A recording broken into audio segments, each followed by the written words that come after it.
Susanna. And that's not a real name because she may watch this sermon, and even though she's going to know I'm talking about her, I'd like to pretend it's not her because in this story, like most of my stories, I look like a complete idiot. So her name was Susanna. Prior to coming to Jesus, I came to Christ about halfway through high school, and prior to coming to Christ, I was that guy. I think every youth group has one of these. In your youth group in this room, don't point when I say this. Don't call them out. I was the guy that always had to have a girlfriend. I just cycled through them. I was always head over heels, always chasing somebody. Yet again, don't point them out. Ours back home is named Jacob. But I was that guy. And then I come to Jesus halfway through high school, and I was scared. I was scared because I didn't know what it would look like to honor God in a dating relationship. Man, when I came to Jesus, I was like heavy in the Word. And the problem was, is as I read the Word, I wasn't seeing a lot of like real direct dating advice, and I hit Song of Solomon and things got wild real quick. And so I just like didn't date for the first year, hardly at all of being a Christian, right? And so fast forward a year, and I meet this girl, start to get to know this girl from my church named Susanna. And oh, Susanna was beautiful. She could play the piano, she could sing like an angel, she could do like all three of those things at the same time, play, sing, and be pretty. And she loved Jesus, and she was smart. She was a little bit salty, but a lot of fun. And I was like absolutely smitten with this girl, okay? And that summer, we went to a thing you may have heard of called CIY.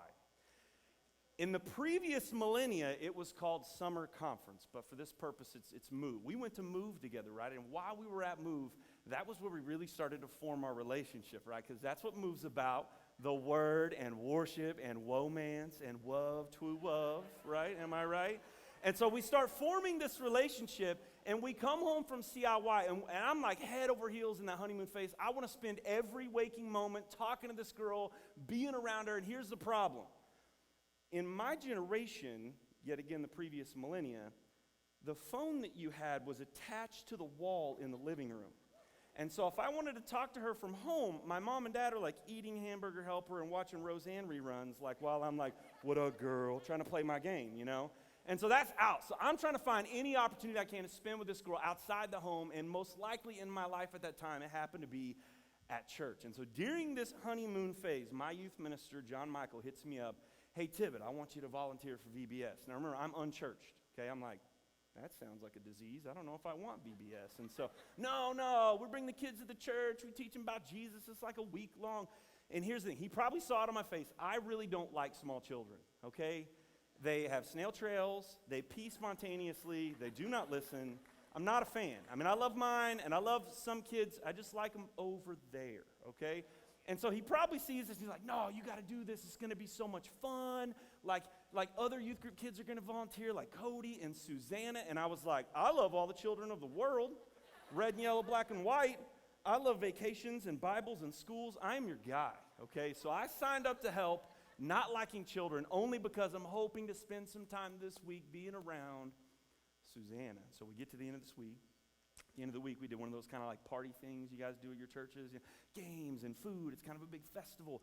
And our youth minister had rented a bounce house, okay? And he put me in charge of overseeing it. Super big mistake. And so all night long, I'm over here hanging out at the bounce house, right? I'm the guy that's like, take your shoes off, 2 at a time, no wrestling, don't pee in there, because you have to tell them that. And so I'm watching the bounce house. We get to the end of the night, and it's time to clean up, and so we unplug this thing, and my youth minister's like, hey, just keep an eye on it, because if kids jump in that, it could like collapse on them, they could die. And so I'm standing there keeping an eye, talking to a few youth group friends. Susanna's around here, hanging out somewhere. And while we're standing there, I see out of the corner of my eye that this moon bounce house is like half deflated. And I think 2 things. The first thing is I'm like, that looks really cushy. I kind of want to go run jump on it. Like, because when they're fully inflated, like they're hard. They're not soft. And I look and I think, it looks like a cloud. Who doesn't want to jump on a cloud? And so the second thing I think, no joke, very small part of my brain is like, if I run and jump in that, maybe Susanna will see me and be like, oh my gosh, he's so fun and spontaneous. He's going to make such a good dad. I love him, right? Like, so this is literally, ladies are laughing because this is what I call in youth ministry, I call it peacocking. Okay, ladies, if you've seen a peacock, they look like a scrawny chicken with a bunch of tail feathers. And then when the ladies come around, they're like, look at me, look at me. Where's the weight room? They do stupid things. Boys do stupid things in front of you to get your attention. It's called peacocking. And so in my mind, I'm like, it looks really fun to jump in this thing. And in the other part of my brain, I'm like, maybe she'll see. And so I literally take off running, and I jump in this bounce house that's half deflated, okay? And a couple things happen. And I want to be real. Like, let me be clear. When I say jump, I mean like yeeted all of my body into this thing. Like I jumped like Rose on the Titanic at the front, like, ha, ha, ha, like parachuted, okay?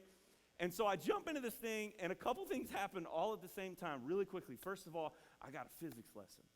And I don't know if you've ever been on like a half-deflated air mattress, but they're not softer. Like your body just pushes the air to the side, and you lay on the floor, okay? So I jump in this thing, sternum first.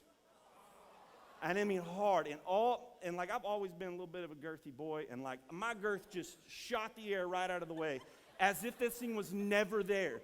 And I hit sternum first, and then part of my face on the concrete underneath the bounce house that was beneath like 1/8 of an inch of outdoor carpet, right? And so the second thing that happened is I flip over, and I realize I have just knocked the wind out of myself. Okay, now here's the thing. When somebody else knocks the wind out of themselves, it's freaking hilarious, okay? They think they're dying. They make dying whale noises. You know, it's like the best. When it's you, it's terrifying because you think you're dying and you're making these god-awful noises trying to catch your breath. So I flip over, and I'm in that zone like, and the third thing that happened was, guess who pops their head over because they hear the noises, and I didn't come up real quick out of the bounce house? Susanna and her friend. Are you okay?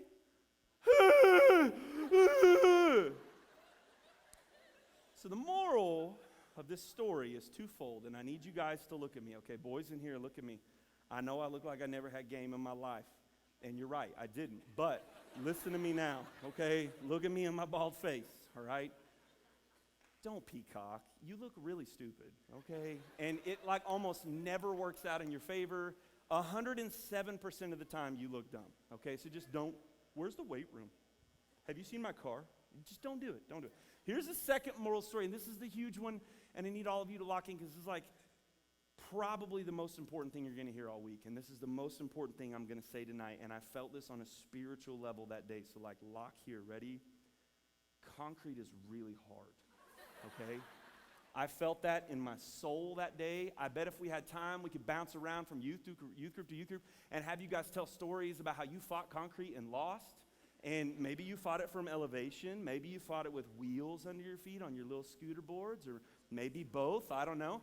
And you will tell how you lost that fight with concrete and you walked away with limbs doing things they're not supposed to, right? Because concrete is hard. It's so hard. This building is built on concrete because it's hard. We build our houses on concrete because it's hard. We build our churches, our schools, our businesses, everything upon concrete because it's so hard and it is a firm foundation. But have you ever been to a foreign country, third world, where people are so poor, they don't have 2 nickels to rub together, they cannot afford building materials for their home, so they build it out of trash, and they definitely can't afford to pour some sort of foundation, some kind of pad to put their house on. Years ago, early 2000s, most of you were filling a diaper, and I was just starting out in my youth ministry, and I was taking like our second or third trip to Mexico to build a house with Casas for Cristo. And we were building for this family. It was a pastor and his wife and their daughter, and they had a goose. I don't know why they had a goose in Mexico. They had a goose, okay? And this family had bought this tiny little lot on this really busy street. There were shacks and shanties and a couple houses on the street, and it was just this dirt road, and they had built their house on the front of this lot right next to the road. And when I say house, that is an offense to houses. Like, it was literally made of tarps with holes in them for their roof, pieces of pallets, pieces of plywood. I mean, it was literally made of things we would throw away. And the sad thing was, is they built it really close to the road. They must have built it during a dry season, because between the road and their house, there was this like kind of wide swath, shallow ditch. And here's the thing. Everybody on this street dumped their wastewater, because they don't have plumbing. They dumped their wastewater in this ditch. And so their wastewater from cooking, their wastewater from cleaning, their wastewater from the bathroom, they dumped in this ditch. And so all the time, this ditch was just flowing full time with human waste, trash from their kitchen, very slowly.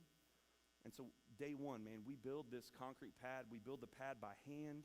They're coming with the mic. Yay. We build this pad by hand on day one. We start framing. We start doing. Give it up for Ethan. Let's go, bro. Thank you. All right. And I'm a hand talker, so this is really going to be hard, okay? So ready, break. All right. We built the pad, we framed this house, and it was towards the end of the week. We were getting ready to do the dedication, but it hadn't happened yet. But that morning, we're finishing up electrical, and like this guy, his name was Lemuel. He's the pastor. This is his house, and he was talking to our team leader, our translator, Jonathan, and he was explaining to him something in Spanish, and I don't speak Spanish, but he's crying.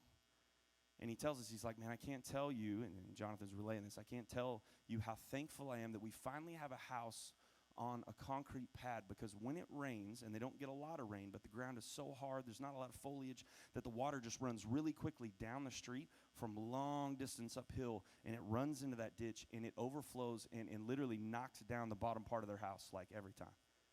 And it brings with it literally human refuse and waste through their living room because they don't have a foundation, a concrete pad. And here's the thing, that is so sad, so sad. But what's even more sad to me is, as a youth minister, I can say, I know you.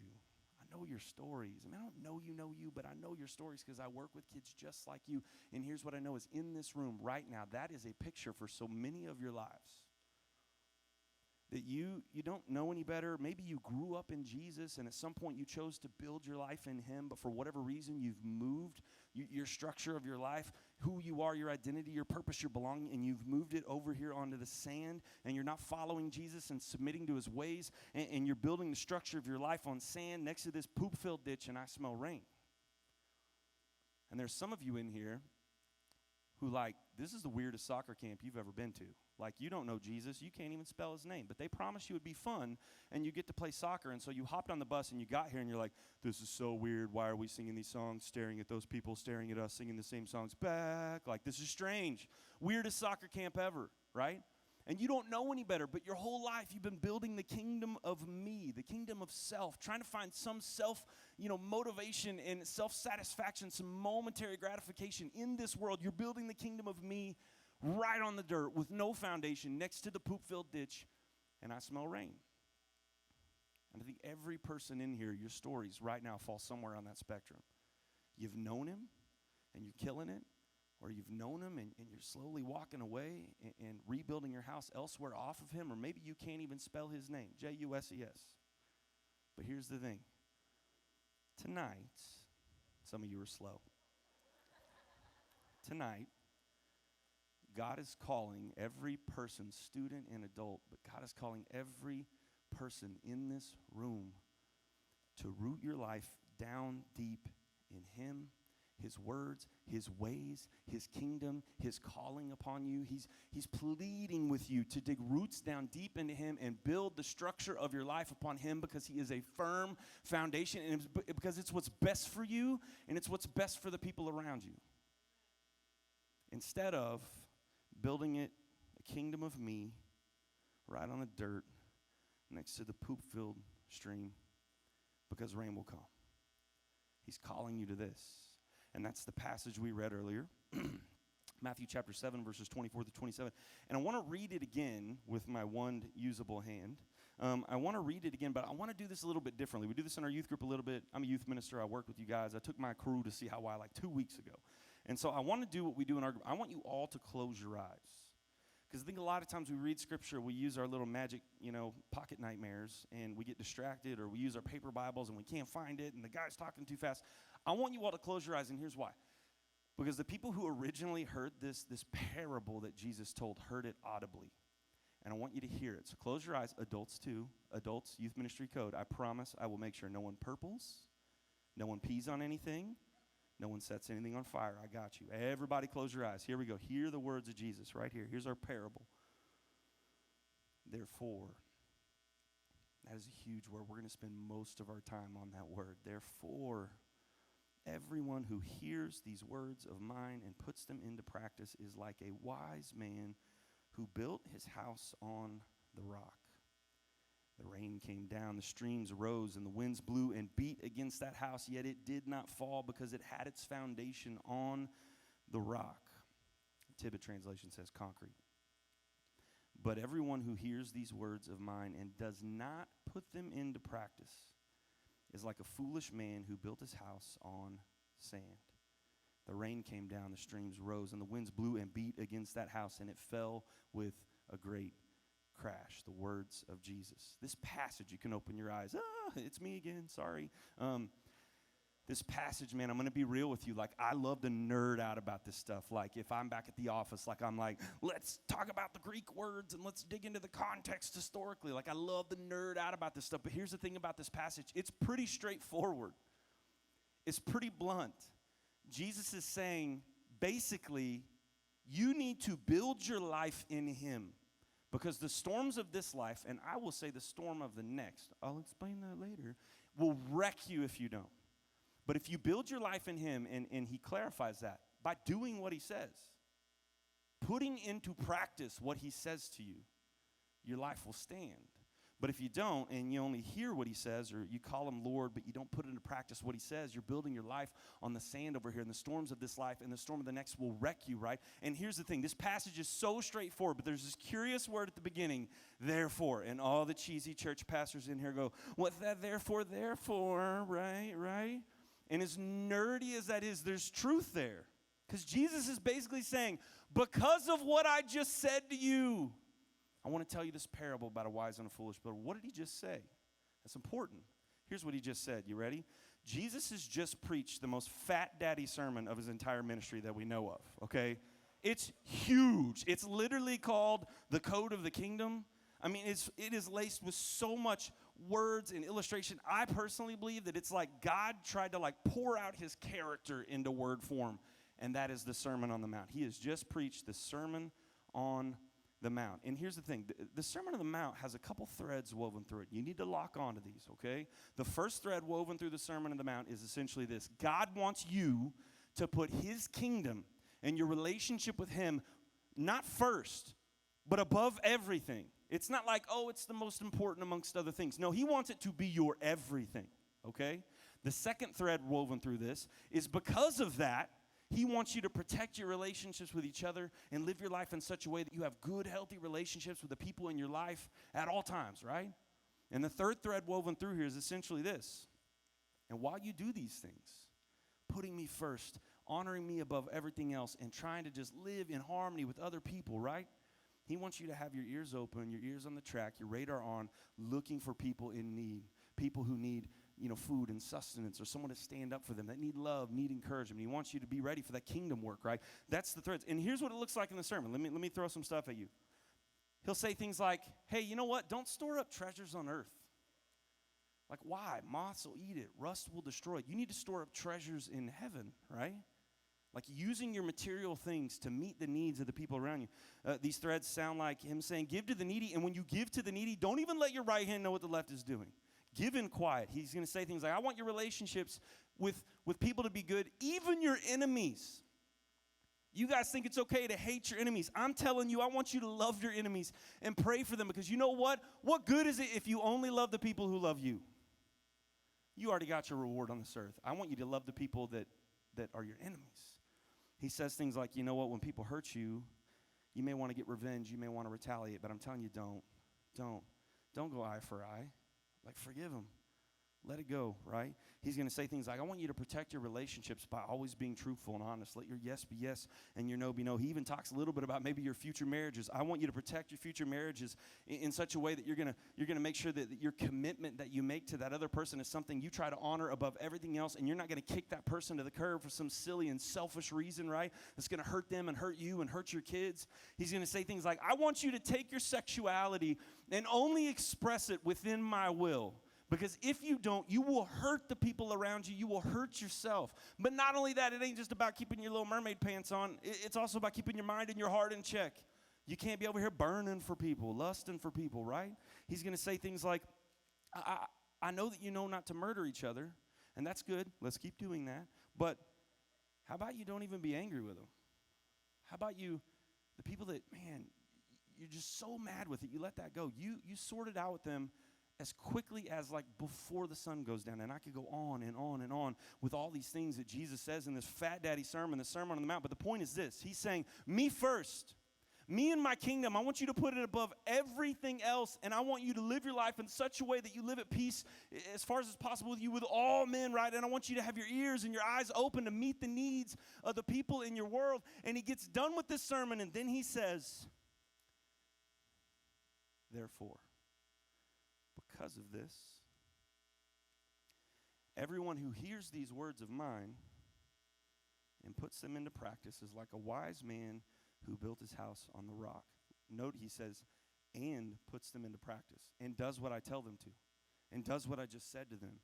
They're like a wise man who builds on the rock. The people who hear what I do and do not put it into practice, they're the foolish people that build over here in the sand. And I want to take a full stop right here, and let's own something, okay? Time out, bad guys. Let's talk over here. I want to just own the fact that this sounds very authoritarian of Jesus, you know? I was like, bro, he's like, hey, you can't just call me Lord, literally right before our passage. You can't just call me Lord and even do good things in my name, because you know what? We're going to get to eternity and people are going to say, Lord, Lord, and I'm going to be like, I don't even know you. That's harsh.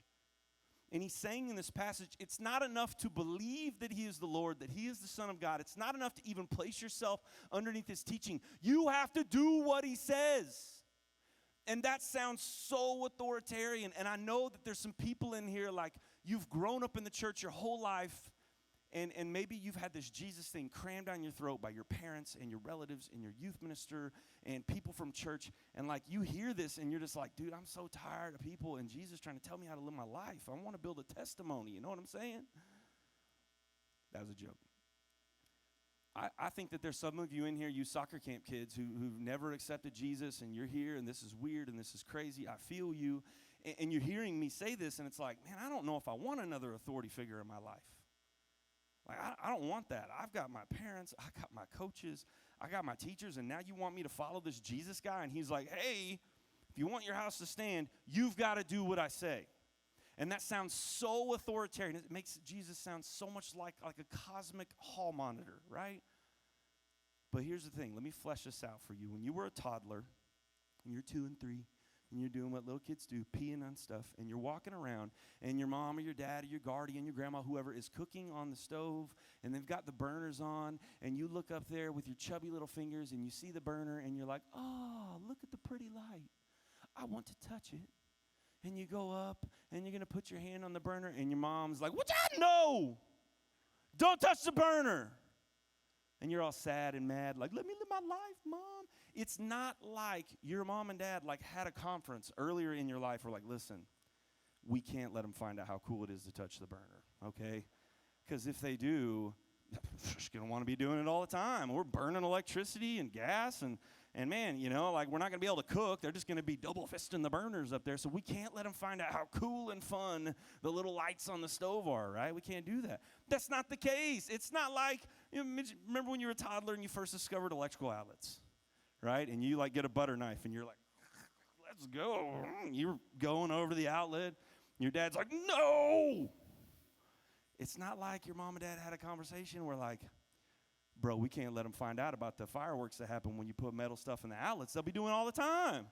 It'll be like 4th of July in here, be burning electricity. We can't let them find out how fun it is, right? Your parents give you boundaries. Do you know why? Because they're looking out for you. And they're trying to keep you safe. They're trying to protect you. And so when you hear Jesus say these words, please, from my heart, I beg you, don't hear him as this authoritarian. Here's how you need to hear it. He's a father. And he's literally saying to you, please build your life in me and my words. Build your life on me. I am a firm foundation. Because you know what? If you don't, you can't handle life over here in the sand. You'll wreck yourself. You'll be a detriment to yourself. And you know who else can't handle you building your life over here in the sand without me and my boundaries and my care and my love for you? You know who else can't handle you building your life over here? The people around you.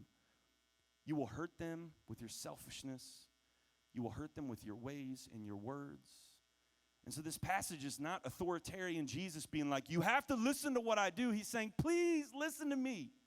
Put my words into practice. The best life that you can have right now. I still have a long way to go, muchacho. Sorry. The best life that we can have right now in this thing is if you submit to me and you follow me and you do what I tell you to do and you submit to my ways and my wisdom and my kingdom. I'm not trying to be a dictator. I'm telling you, this life you have in me is what's best for you, and it's what's best for the people around you. So please build in me, root in me, deep down in me, because here's what I know. Let's talk about the kingdom of me in the sand. You ready? I'm a youth minister, man. I have seen this before. Here's what this looks like. When you don't have the wisdom in the kingdom of Jesus to build your life in, right? What you do is you build your life, this kingdom of me. And you find things in this world that give you temporary satisfaction that elevate you and build you up. You follow? So you pour all of your time and energy and effort, essentially your identity. Everyone say identity. You pour your very identity and who you are. You define yourself. You pour everything you can into things in your life that elevate and promote you. Sportsball, academics, music, the social scene, dating. You pour yourself into these things that elevate you, all your time and energy and effort. And here's the thing. You end up becoming what the modern-day scholar B. Regan calls a me monster. Me. And you have this huge lens of self, and you think that this world, like this is the world. And right in the middle, you. It's all about me. And so when you're building the kingdom of me in the sand next to the poop-filled ditch, how does that affect the people around you? Here's how it affects them. You start viewing the people in your life on your ball teams and in the classroom and at church with you. When you're building your life upon the ways and the wisdom, which is not wisdom of this world, and you're building life over here in the sand, the people around you, they're just secondary characters in the show of you. And you only let them in your life if you feel it elevates you. And if not, they're out. If they aren't with the program, they're out. You're done. Kick them out. And so what does this look like? This looks like in your home that you think your siblings are the worst and they're always just in your way and you can't stand them and they take showers too long and they steal your clothes and they eat all the good snacks and you just hate them. And you fight with them all the time, right? Because it's the kingdom of me. And this looks like on your ball teams, guys, like your basketball and your football and volleyball and your girls, your softball and soccer and all this stuff. It looks like you view the people around you on that team not as people that you can help and you can serve, but as people that are there to promote you, elevate you, right? And so you'll call out their flaws. You'll point out their mistakes on the field. And maybe if you're in the classroom and your life is all about your looks and your fitness, you're going to point out other people's flaws, their acne, their overweight, their clothes, how they dress, how they act. You literally will use the people around you as a stepping stone to bully and belittle them to elevate yourself. And these are just the white belt level stuff. You want to talk black belt? It gets way more extreme. We had a kid earlier this year in a youth group. Love this kid to death. Spent a lot of time with him at CIY 2 weeks ago. Bullied another girl in our youth group so much at school and online, she tried to kill herself. Both these kids are in our youth group. The black belt level is you walk away from Jesus and his ways and his kingdom and you build your life on sand and you want to be accepted and loved so much that maybe you jump into the party scene and drinking becomes a regular part of your game. And you graduate high school, and the summer after you graduate high school, you drink so much at a river party that you pass out and your friends are worried, so they load you in the back of somebody's pickup truck and you die on the way to the ER. That happened in our town. Kid that came to youth group when he was in junior high. Later on, it looks like you become the worst version of yourself in your marriage or as a father, as a mother, as an employee. And dude, we could go on and on and on in all the ways that if you don't build your life in Jesus and you don't listen to his ways of putting him in his relationship with you first and trying to have healthy relationships with the people around you and doing kingdom work and serving it, when you don't root down deep in him, you are a detriment to yourself and you are a detriment to the people around you. And you miss the kingdom work, the people that he has put in your life, you miss it because you're wearing this huge lens of me. Like there are people in your life, I mean, think about this, freak you out. There may be people in your life, the kingdom of me that you're building, that you may be the one person that God's like, that's my girl here. She's going to save the day in this girl's life. This girl's broken. She's got a broken home. She's so lonely. She's so hurting, but I've got her. And what if you miss it? Because you think that girl's beneath you. What if you miss that kid at school that always sits by themselves at lunch because they have no friends and no peers and they get picked on all the time and they just need someone to affirm them and encourage? What if you miss that because you're so caught up in building the kingdom of me? And bro, I could go on and on and on of all the examples and all the ways how the kingdom of me is a detriment to the kingdom work and a detriment to the people around you and a detriment to yourself. And so tonight, what you've got to hear me on this is every person in this room, Jesus is calling you to stop building the kingdom of me in the sand next to the poop-filled stream, but build every aspect of your life firmly in him, in his wisdom, in his ways, not as a dictator, not as an authoritarian, because he's a father, and he's like, this is what's best for you. This is what's best for the people around you. And some of you need to take the house that you used to have in him and bring it back over. And some of you need to choose to do so for the first time. But that's the call tonight. And I want to talk to those of you who showed up at soccer camp, right? You've never accepted Christ. This is the weirdest thing you've ever been a part of. Kind of feels a little bit cultish, but I'm going to be real. We're right, okay? That's what makes us different. I want to talk to you soccer camp kids. Hear me, right? Here's the thing. There's another layer to this passage. I need another 47 minutes to explain it. I'm kidding. There's another layer here, right? To quote Shrek, ogres are like onions because onions have layers. This is an ogre passage, okay? And here's what's going on is we miss this next layer. This first layer is Jesus is saying, in this world, you've got to build your life in me, right? Because it's what's best for you, and storms will come. We don't even have time to talk about the storms. People you love will die. You will lose jobs. You will get broken up with. Storms in this world will come, and Jesus is saying, you got to build in me. It's what's best for you in this life. But there's this other layer beneath it that we miss because we read this passage with 21st century ears and eyes. But if we were people from Jesus' day and age, we'd pick up on it. Because when Jesus tells this parable and he says, oh, build your life on me like a wise man, house on the rock, then the rain came down, the streams rose, winds blew and beat against that house, yet it did not fall. You've got to understand the people of Jesus' day associated storms with God's judgment. They associated storms with judgment. Read Ezekiel 13. Read 1 Corinthians chapter 3. When they hear this, they're thinking that, you know what? You've got to build your life in Jesus in this life because one day the storm of judgment will come. And the only way you can survive that judgment is if you followed this guy right here and poured your life into him. Every aspect of who you are. Not that you have to be perfect. There's forgiveness and there's grace. But like, he's your thing. Build your life in him. That is the only way you can survive the storm of judgment that will come on the other side of your last breath. This passage, soccer camp kids, was a call to salvation. That's the second layer. And I want to tell you, if you're in this room and you're a kid who's known Jesus and you've gravitated away, you can make this decision for the 40th time and the 400th time to come back and root down deep in him. But if you're in this room and you've never chosen Jesus, never, I want to tell you a story. And I tell this story all the time, anytime I get a chance, because it's the most powerful story I know to flesh this out for you, right? Years ago, we had this kid go to CIY. And this kid came from a pretty messed up life. Like immediate family pretty good, but like this kid's like cousins and relatives and all, it's just very dysfunctional. His life was completely full of all these people who knew no better than to build their life the kingdom of me on the sand in the ways and the wisdom of the world. You follow? So this kid, like, he had a cousin in jail for killing someone over a stereo. This kid had a cousin who was thrown through the windshield of a drunk driving accident. She almost died, and when she finally came around, her brain is forever stuck in the state of a 16-year-old's. This kid had an uncle die of a drug overdose as he ran away from court rehab.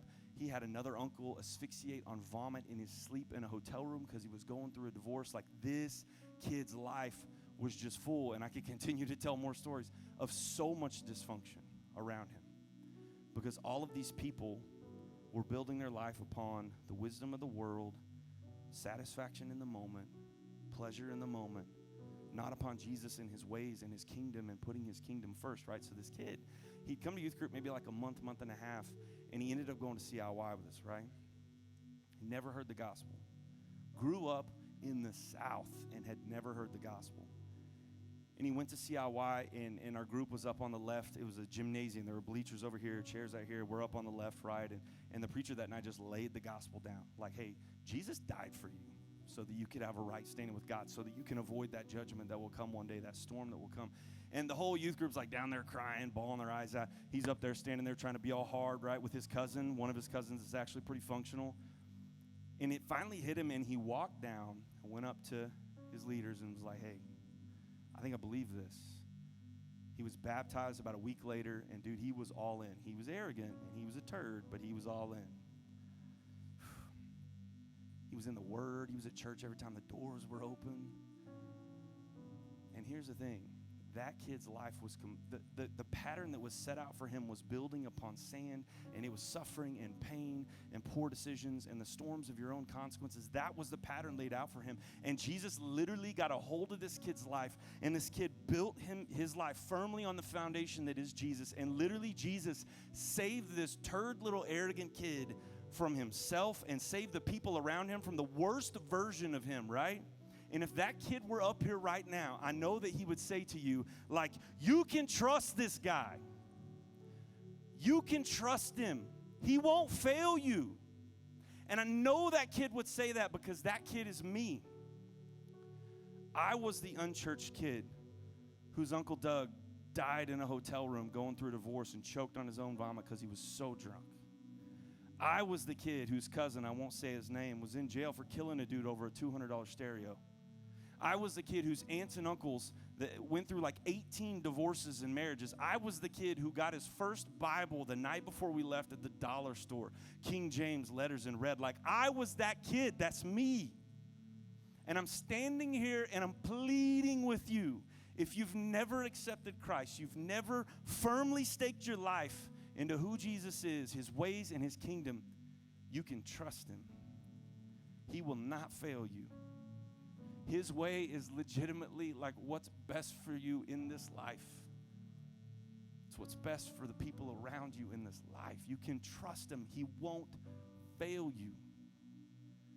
But you've got to choose to start building in him, rooting down deep in him. So that's the call tonight. If you're in here, it doesn't matter if you've known Jesus and you've kind of wandered away from him. It doesn't matter if you're that soccer camp kid that's never accepted him. The call is the same for everyone. It's to stop building in the ways of the world and build in him and him alone. It doesn't matter if it's the first time or the 4th time or the 400th time. That is the call tonight. He will not fail you. He will not fail you. Father, I come to you now and so thankful for that CIY in Gunnison, Colorado in 1997, where I first heard the good news of your love for me.